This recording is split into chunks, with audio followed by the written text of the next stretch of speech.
What is going on YouTube? Chronos here and welcome back to the PSO2 video. So in today's video we're going to go over 5 tips that I have you can do to prep for PSO2 NGS. With PSO2 NGS finally getting a release window of, what was it, June? Yeah, June. That's the release window. It'd probably help if I did a little research. No, I'm joking. But yeah, with the getting release window of June coming up, a lot of people have been asking the question, what should I be doing in PSO2 right now? What can I do to prepare for NGS? What's important for me to get taken care of? And I really haven't thought too much about this question. I've just kind of been playing PSO2. So I figured, you know what? Let's jump in and actually talk about how we can prep properly for NGS coming up and what's worth our time and what's worth doing.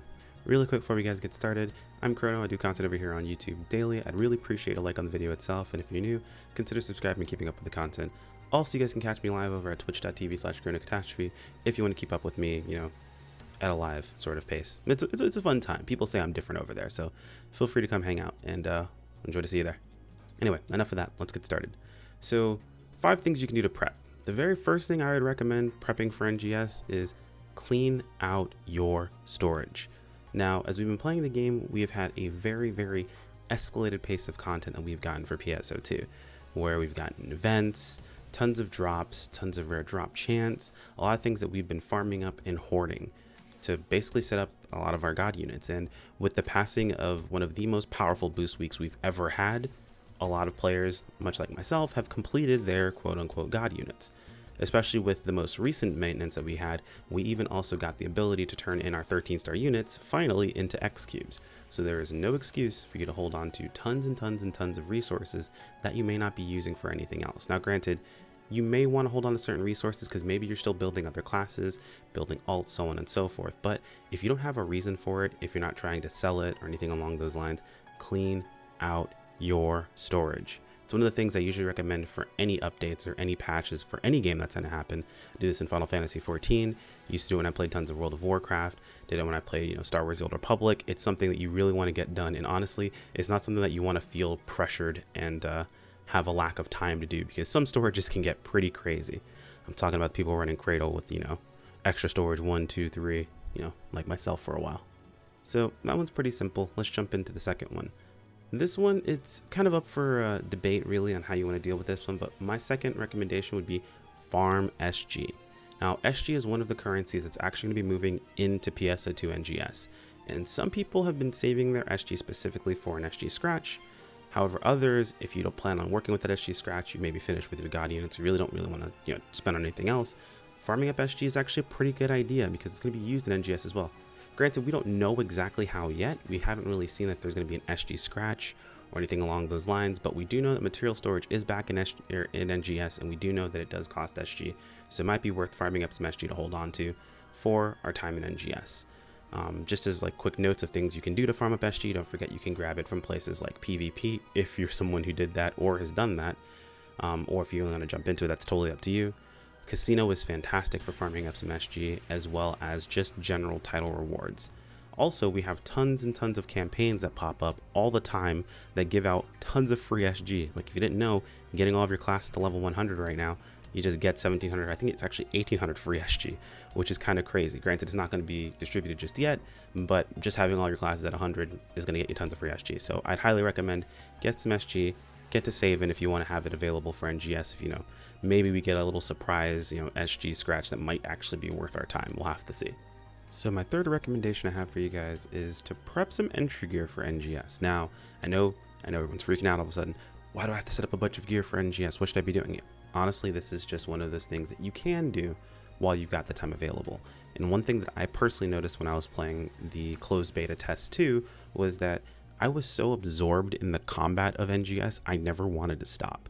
And having access to gear that you can just jump into as you hit certain level requirements would be nice. So I know myself personally, I'll probably be setting up a few sets of gear, that way the early stages of PS2 NGS or just the early leveling portions of NGS might be a bit easier for me to just kind of push past. Now, that is no way saying that you absolutely need to set up gear for NGS.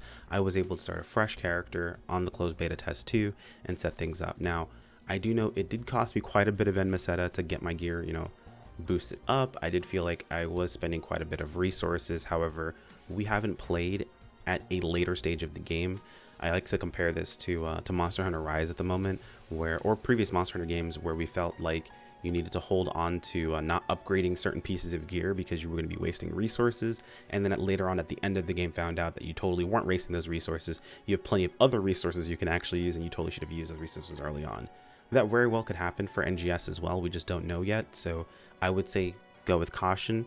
Don't break your bank over it, and honestly, if it's an annoying process for you, don't bother with doing it. The idea here is just to do something to make your time whenever you jump into NGS that much more enjoyable. Something that might slow down or, upset you, or kind of like you really don't want to deal with it. Maybe, you can skip past doing that. It might help the early stages just a tiny bit more. And I think I might do a video talking about that a little bit more in depth of what I'm actually going to do in my actual pieces of gear. But just really quick, I'll mention that as far as gearing goes, for NGS, our 1 to 6 star weapons will be 1 star, our 7 to 12 star weapons will be 2 star, our 13 to 14 star weapons will be 3 star, and our 15 star weapons will be 4 stars. So we can kind of get an idea of what exactly we want to go into prep. I'm going to leave a link in the video description as well, but there is an entire list of how things transition between PSO2 to NGS, what exactly will be transitioning, as well as some of the affixes and the potential, so you can kind of see what you might want to use moving forward. But yeah, so prepping some entry level gear may not be a bad idea. My fourth recommendation is probably going to be one that everyone's going to be like, this is what a true endgame actually is, and it's going to be collect fashion and emotes. Those two things, they transition into NGS, and honestly, it's something you can keep using and enjoying. One thing I know I've personally been doing, and I will continue to do, is picking up fun scratch stuff.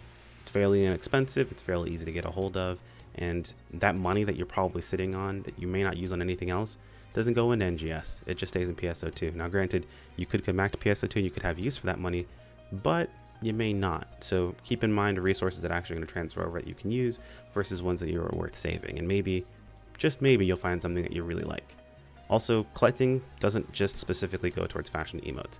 It can go towards things like weapons. I know I personally have my personal quarters set up with tons of weapons, almost like a museum of weapons itself, all over some of the different rooms, and camos. So camos are a good thing to collect as well if that's something you want to look into. But again, to each is their own.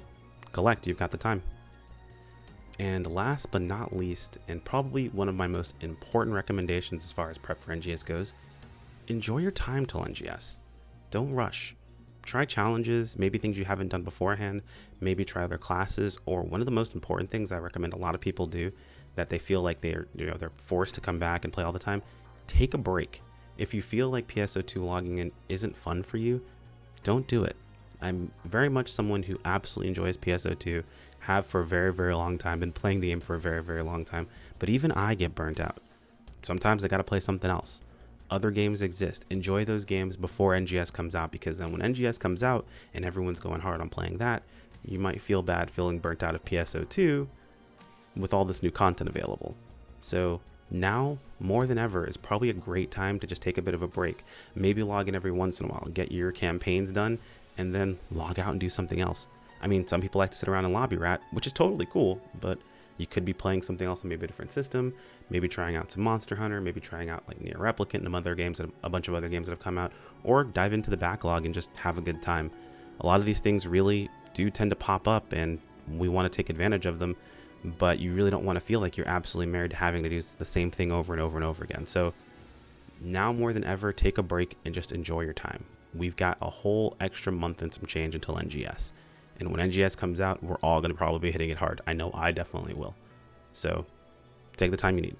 But anyway, guys, that's my 5 tips for what you can do in prep for NGS. Keep in mind, this is what you can do, not what you have to do, not what you absolutely should do, but things that you can do to prep yourself up.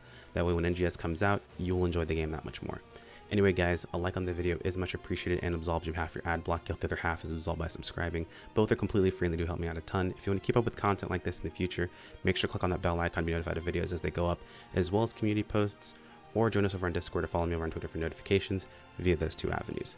Thank you guys so much for watching to the end, and I'll see you in the next video. Take care. Peace out.